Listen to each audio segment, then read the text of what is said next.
धुळे शहरातील एकमेव ठिकाण म्हणजे गंगा टाइल्स सप्लायर शॉप। आमच्याकडे सर्व प्रकारच्या टाइल्स उपलब्ध आहेत। यामध्ये ceramics, oil tiles, floor tiles, vitrified tiles, steps and riser tiles, parking tiles, kitchen sink, sanitary ware इत्यादी। आपल्याला परवडणार अशा दरात आमच्याकडे टाइल्स उपलब्ध आहेत। यासाठी एकदा अवश्य भेट द्या। पत्ता Ganga tiles supplier shop, 405 micro tower, Wadjai road, Dhule. Mobile number 70 574 83 849। आपण बघत आहात डिजिटल इंडियाचे डिजिटल न्यूज। ठाम मत मराठी न्यूज। नमस्कार। आजच्या ठळक बातम्या। पत्नीच्या प्रियकराचा दगडाने ठेचून खून, आत्महत्येचा बनाव उघड, मारेकरी जेरबंद, हातावरील टॅटूमुळे मैताची ओळख पटली। धुळे शहरातील दिवाणमाळा परिसरातील विहिरीत कुजलेल्या अवस्थेत मिळून आलेल्या मृतदेहाचे गूढ अखेर उलगडले आहे। पत्नीशी अनैतिक संबंध असल्याने पतीनेच तिच्या प्रियकराचा खून केल्याचे उघड झाले आहे। प्रथम ही घटना आत्महत्या सदृश्य वाटत होती, मात्र मोहाडी पोलिसांनी उत्कृष्टरित्या तपास करत आत्महत्येचा बनाव हाणून पाडला व मारेकरी पती आणि पत्नीची रवानगी थेट तुरुंगात केली आहे।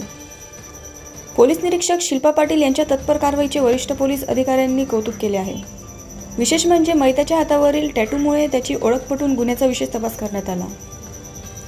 धुळे तालुक्यातील दिवाणमाळा शिवारातील अवधान MIDC परिसरात इंडो कंपनीच्या मागे दिवाणमाळा ग्रामपंचायतीच्या विहिरीत 27 मार्च रोजी एक इसम मयत अवस्थेत मिळून आला होता। पाण्यात त्याचे शरीर कुजल्याने त्याची ओळख पटवण्याचे आवाहन पोलिसांनी केले होते। दरम्यान मैताच्या पोस्टमॉर्टम रिपोर्टमध्ये त्याच्या डोक्यावर व शरीरावर खोलवर जखमा असल्याने घातपाताच्या संशयावरून मोहाडी पोलिसांनी तपासाची चक्र फिरवली। मैताच्या हातावरील टॅटूमुळे दिवाणमाळा येथील 35 वर्षीय रवी यशवंत मालचे असल्याचे गोपनीय माहितीवरून पोलिसांना समजले। त्यानंतर मयत रवी मालचे याच्या घातपात प्रकरणी पोलिसांनी गावातीलच एका संशयितास ताब्यात घेतले। त्यास पोलिसी खाक्या दाखवताच त्याने गुन्ह्याची कबुली दिली। संशयिताचे नाव बापू निंबा मालचे असून त्याने पत्नीसोबत असलेल्या अनैतिक संबंधाच्या रागातून रवी मालचे याचा काटा काढल्याची माहिती समोर आली आहे। ठाम मत मराठी न्यूजसाठी सोपान देसले, धुळे। नमस्कार, मी शिल्पा पाटील, मोहाडी नगर पोलीस स्टेशन, धुळे।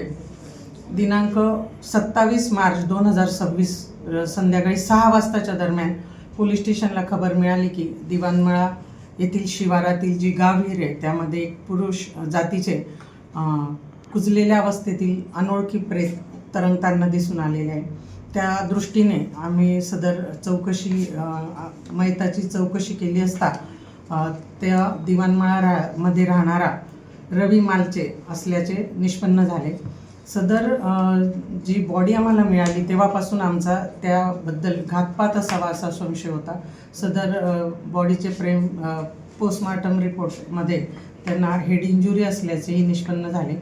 त्यावरून आम्ही या गोष्टीची आमचे जे गोपनीय आणि DBचे अंमलदार होते यांच्यामार्फत गोपनीय माहिती काढली असता त्या जो मयत होता रवी मालचे त्याचा जो मावस भाऊ होता बापू मालचे याच्या पत्नी सोबत अनैतिक संबंध असल्याचे आम्हाला समजले।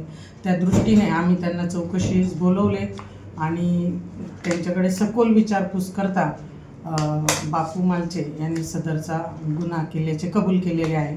तसेच त्याने जे दिवाणमाळाच्या हद्दीमध्ये फार्मसी कॉलेजच्या बाजूला दिनांक 18 मार्च 2026 संध्याकाळी रात्री 9 ते 10च्या दरम्यान त्याला जो मयत आहे तो दारू पिलेल्या अवस्थेत मिळून आला। त्यावेळी आरोपी बापू मालचे याने त्याच्या पत्नीशी असलेल्या अनैतिक संबंधाचा राग धरून त्याला डोक्यात दगड घालून त्याचा खून केलेला आहे। त्यानंतर सदर त्या प्रेताची विल्हेवाट लावण्यासाठी त्याने त्याचा मुलगा आणि पत्नी राधा यांची मदत घेतली।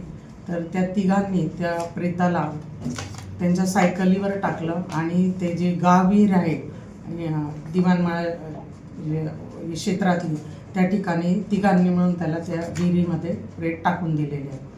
सध्या आम्ही गुन्ह्याच्या तपासात बापू मालचे व राधा मालचे यांना ताब्यात घेतले असून पुढील तपास सुरू आहे।